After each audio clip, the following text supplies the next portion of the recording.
Assalamualaikum to each and everyone, especially to you, sir. So now, I'm going to continue the topic of Group 7.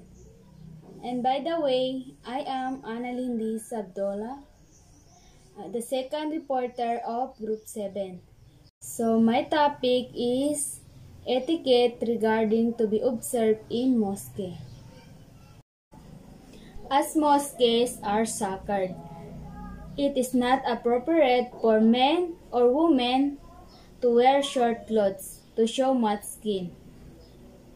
Long trousers and shirt or t-shirt are suitable for men, and maxing long-sleeve dresses, skirts, and blouses or trousers and long-sleeve shirt with headscarf are suitable for women.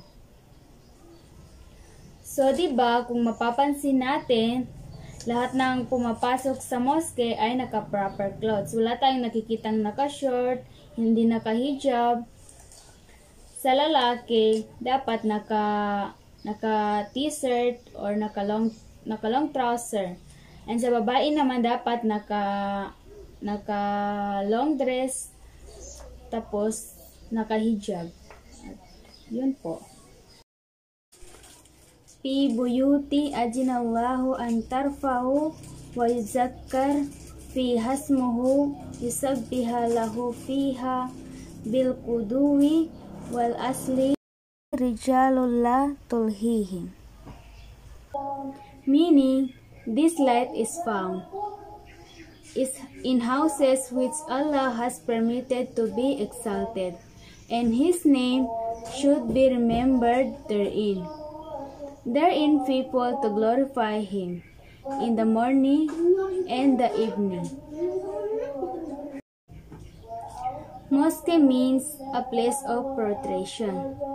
Technically, it is a building dedicated primarily for divine service.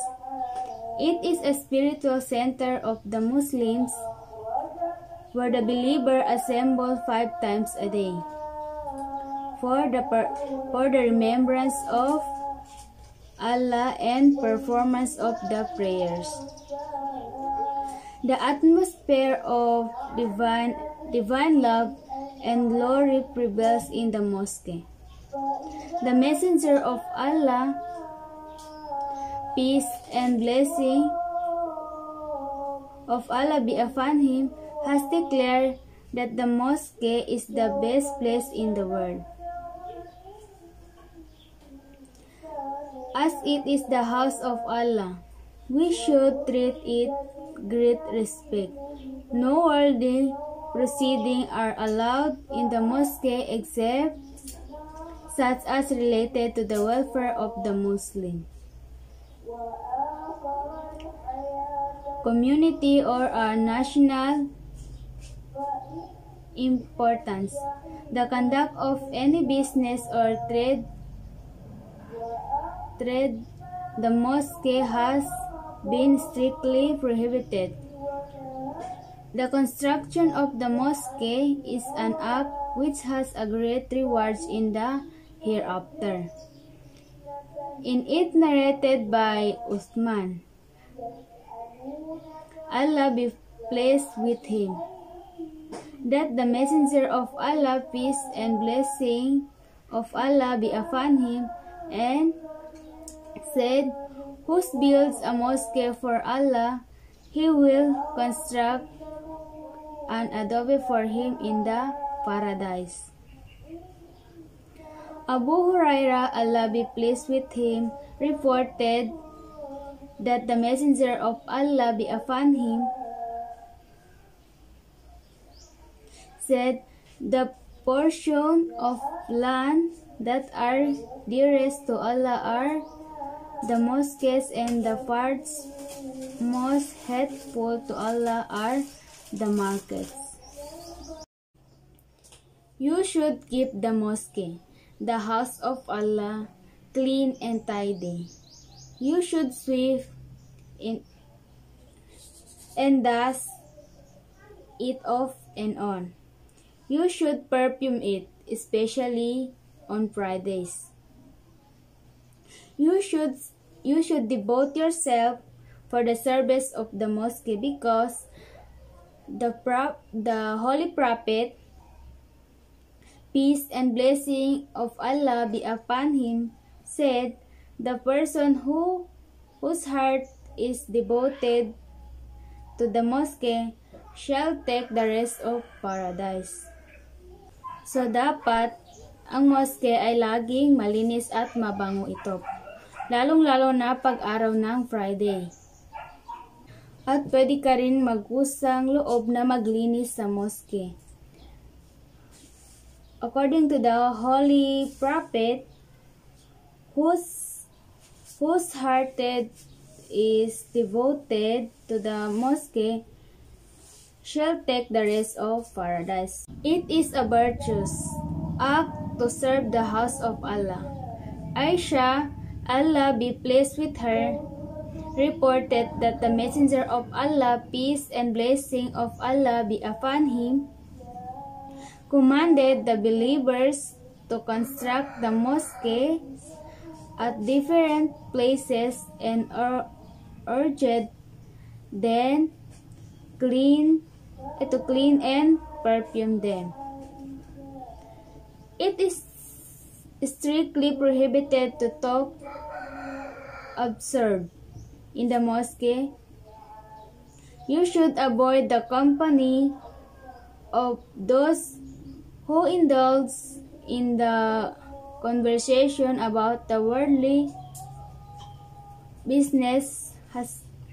Hassan reported that the Messenger of Allah, peace and blessing of Allah be upon him, and said, "The time shall approach when the men will hold talk the mosque regarding their worldly and has got not need of them." You should not enter the mosque when you are in a state of grave impurity. It is undesirable to enter the mosque when you have eaten a fresh garlic or onion. Its bad odor shall cause annoyance to the others.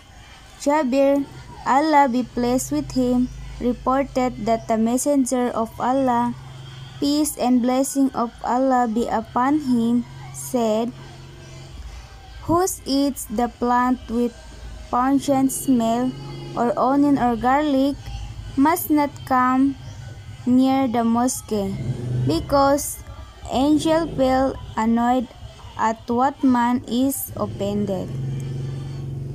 So ayon kay Jabir, reported that the Messenger of Allah said, kung sino daw yung kumain ng may maanghang na amoy tulad ng sibuyas at saka bawang, ay dapat hindi na muna lumapit sa mosque or pumasok sa mosque, dahil ang ating mga malaikat ay nagagalit dahil na-offend sila. If you have lost anything, you should not make an announcement of your loss from the mosque. Abu Hurairah, Allah be pleased with him, narrated that the Messenger of Allah, peace and blessing of Allah be upon him, said, "Who hears an announcement for a lost thing in the mosque should say, 'May Allah restore not the lost thing to you, because the mosques have not been constructed for this purpose.'" So, halimbawa, may mga bagay na nawala sa'yo, so hindi mo pwedeng gamitin yung mosque para i-announce yung bagay na yun.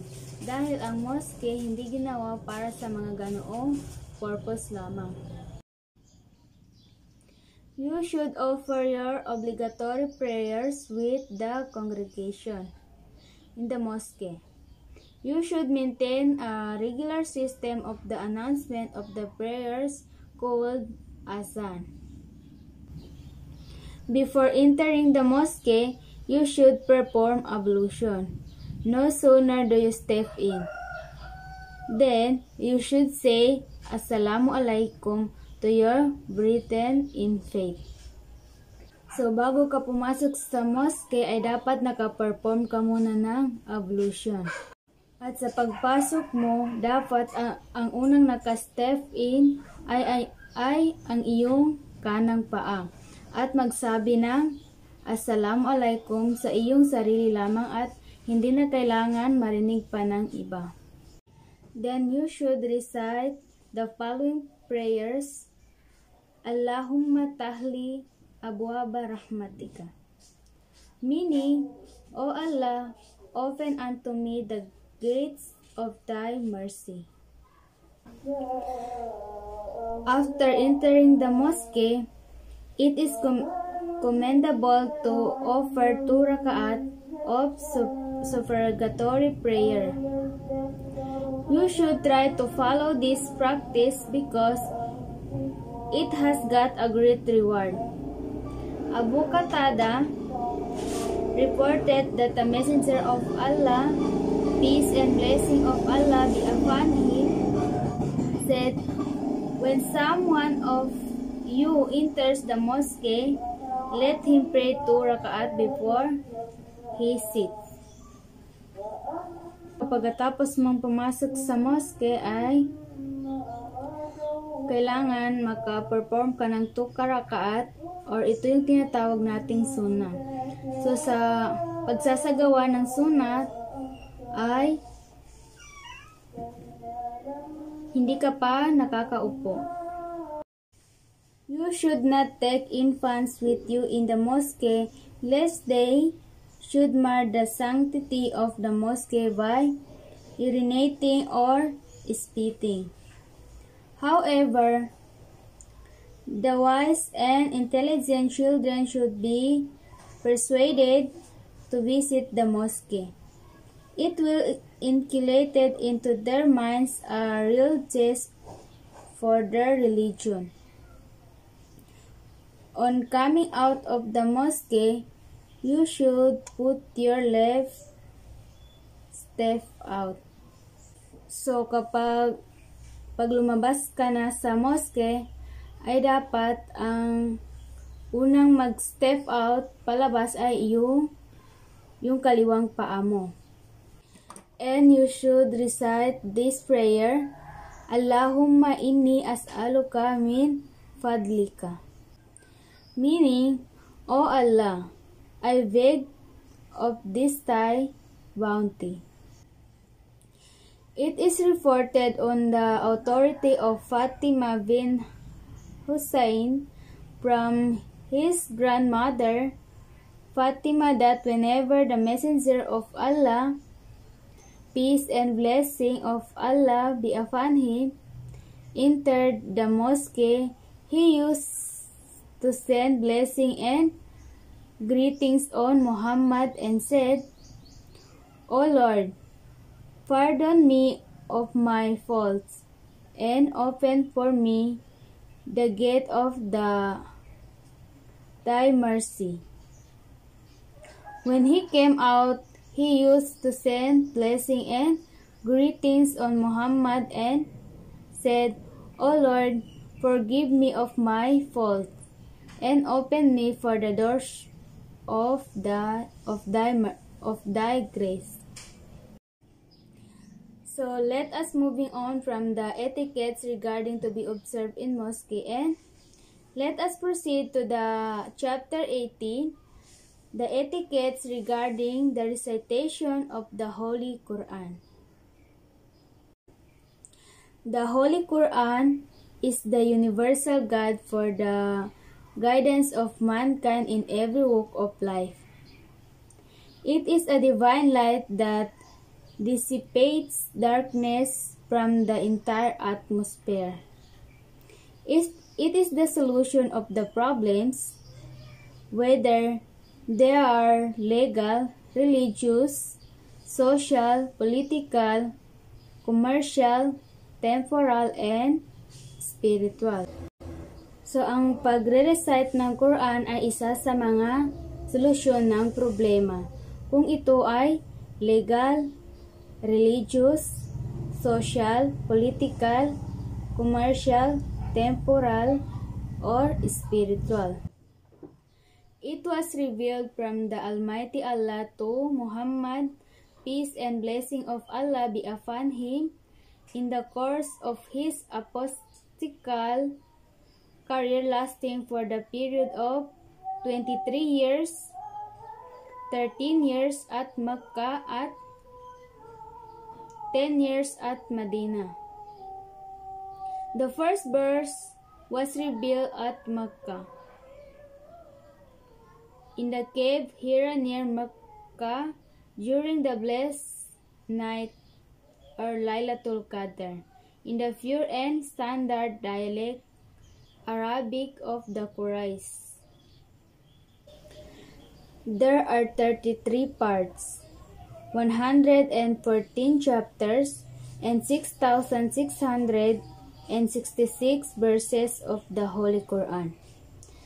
There are numerous merits of the recitation of the Holy Quran. It removes rust on the soul just as bath washes away all sorts of the impurities from the body.